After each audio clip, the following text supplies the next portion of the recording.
It is a Tuesday evening. Nothing is wrong. Nobody is chasing you. Nothing is on fire. There is no emergency anywhere in your life right now. You are sitting down. You have a warm drink. The room is quiet and your jaw is tight. Your shoulders have climbed up towards your ears at some point today, and nobody told you. There is a small knot in your stomach that has been there since about 11 in the morning, and your heart is beating just slightly faster than this evening deserves. Somewhere inside you, something has decided that you are in danger. It is wrong, and it is not broken. It is doing its job perfectly. This is the story of what that cost you. To understand what stress is, forget your own life for a minute and picture a zebra. It is standing in tall grass, doing nothing in particular. And then a lion moves. What happens next inside that zebra is one of the most impressive things a body can do. In under a second, it makes a decision about priorities. Anything that can wait, waits. Digesting breakfast can wait. Repairing yesterday's scratches can wait. Fighting off a cold can wait. Everything else gets everything. Fuel floods into the blood, the heart speeds up, the muscles tighten, the eyes go wide. The zebra is not thinking about any of this. It is simply, suddenly, an animal built entirely for running. And then it runs, and it escapes. And here's the part that matters most, the part almost nobody talks about. A few minutes later, it is grazing again. Calm, the whole emergency, packed away, gone. There is a famous book about this by a biologist called Robert Sapolsky, and its title says the whole thing. Why zebras don't get ulcers. Zebras run for their lives, and then they stop. That second part is the one we have lost. Because the thing is, you have the exact same machinery, every bit of it. Deep in your brain, there is something that works like a smoke alarm. It is fast, it is loud, and it is not clever. It does not stop to check whether the smoke is a fire or just toast. It just rings, and your whole body responds before you have finished reading the sentence that upset you.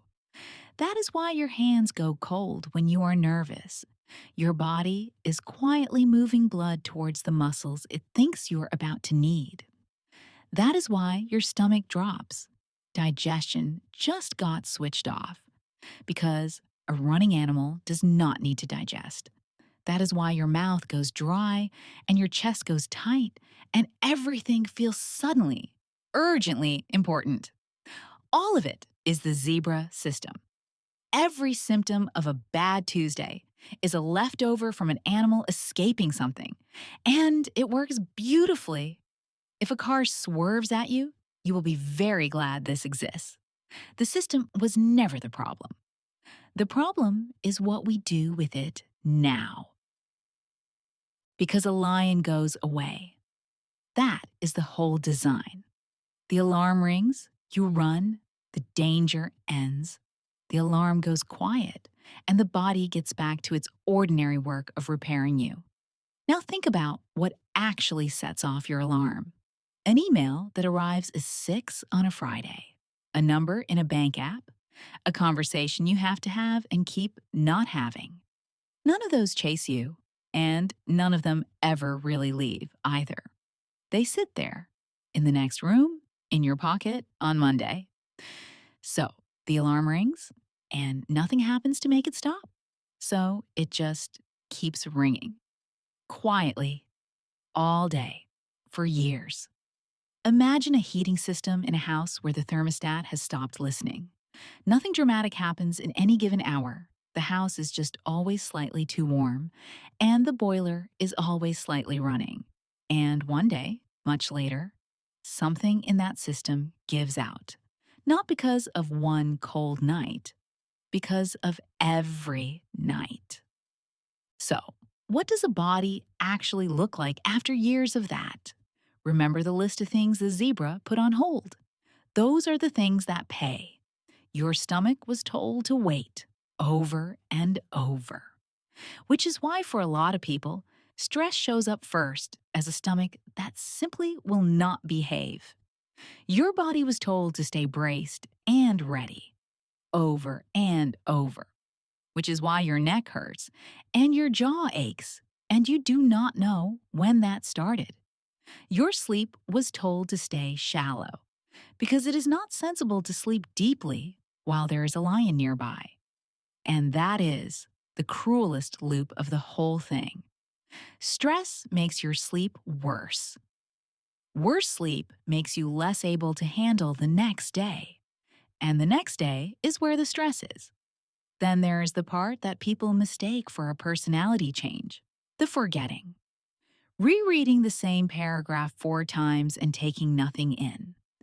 The snapping at somebody you love over something the size of a teaspoon.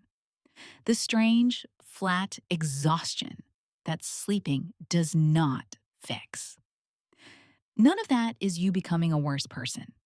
It is a body running an emergency program it was never meant to leave switched on.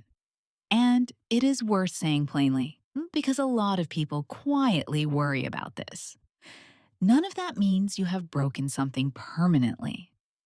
Bodies are far more forgiving than we give them credit for. Most of this eases when the alarm finally gets to stop. There is one study I keep coming back to because it turns something invisible into something you can actually see. In the early 90s, a researcher called Sheldon Cohen wanted to know whether stress really makes you ill or whether that is just something people say. So he did something you could probably not get approved today. He gathered around 400 healthy volunteers.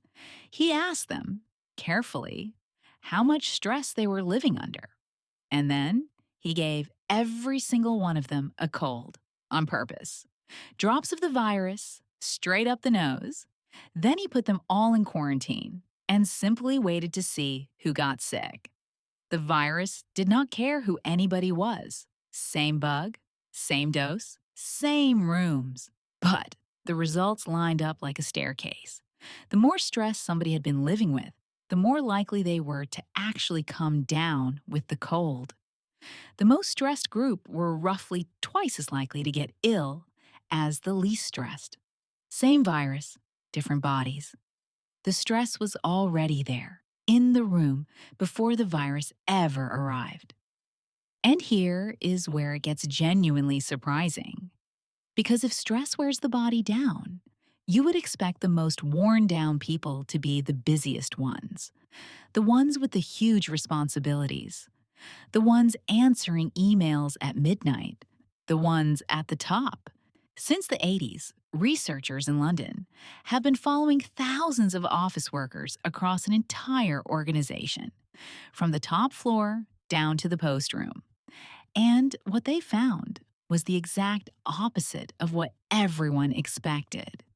Health did not get worse as you went up. It got worse as you went down. The people with the most demanding jobs were not the ones falling ill the most. The people with the least say over their own day were not the volume of work, the absence of any control over it. And you already know this feeling, even if you have never put it into words. A hard day you chose is tiring. A hard day somebody else decided for you, with no end you can see, is something else entirely. Think about waiting on hold. Nothing is happening to you.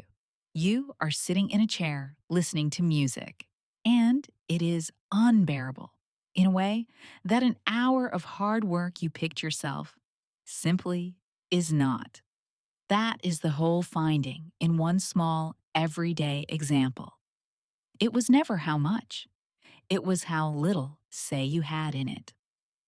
So the usual advice is to calm down. Stop worrying. Just relax. And if you have ever been told to relax while you were stressed, you know exactly how well that works. because you cannot talk an alarm out of ringing. The alarm is not listening for arguments. It is waiting for evidence. It wants to know that the running happened, that the danger passed, that the thing is over. Telling yourself you are being ridiculous is not evidence. It is just one more voice in a body that is already braced, which is why the things that actually work are strange and physical and much smaller than you would expect. The first one sounds too simple to be real. Move. Your body prepared you to run. So run, or walk, or climb stairs, or carry something heavy across a room. A walk is not a nice idea. It is the ending your body has been waiting for all day. And it does not have to be exercise, or a plan, or anything you have to be good at. It just has to be movement, and it can be 10 minutes. The second is your breath, and it is the only direct handle you have. Breathe out for longer than you breathe in. That is it. Long out breaths physically slow the heart. It is not folklore, it is wiring. The third is sleep, which is both the first thing stress ruins and the main place your body repairs itself. Protecting it is not indulgence, it is maintenance. The fourth is other people, and it may be the strongest of them all. A psychologist called Shelley Taylor pointed out that fight or flight was never the whole story, because humans do something else under threat. We gather. Being with somebody who is on your side measurably lowers what stress does to you. Being alone with it does the reverse. It does not have to be a long conversation. It mostly has to be a real one with somebody who is not competing with you. Saying the thing out loud to one person does something that thinking it 100 times never does. And the fifth is the odd one, and it is my favorite. When people are taught to read a pounding heart as their body getting ready, instead of their body falling apart, they do better. The effect is small, so I will not oversell it. But the idea underneath it is worth keeping. The same racing chest is either proof you are breaking or proof you are ready. Your body barely knows the difference. You get to decide which one it is. In my opinion, the most useless sentence in all of this is stress is bad for you. It is not wrong. It is just so incomplete that it leaves you with nowhere to go. Stress is what a body does when something matters to you. You could only delete it by deleting everything you care about. The alarm was never the problem. The problem is a life built so the alarm never gets to finish. So go back to that Tuesday evening, the tight jaw, the shoulders, the knot, and nothing actually wrong. You know what that is now. Something very old, doing its job perfectly for a danger that will never arrive and never quite go away. It does not need to be defeated. It needs to be allowed to end. So move, so your body knows the chase is over. Breathe out slowly, say it out loud to one person, and take back one small piece of your day, wherever there is one to take. None of that is a cure, and none of it makes a hard life easy. But every one of them is a way of telling an old, loyal, exhausted system that the lion has gone. Your shoulders will come down. They usually do. Once nothing is asking them to hold anything up. And tomorrow will probably ask less of you than tonight is asking right now.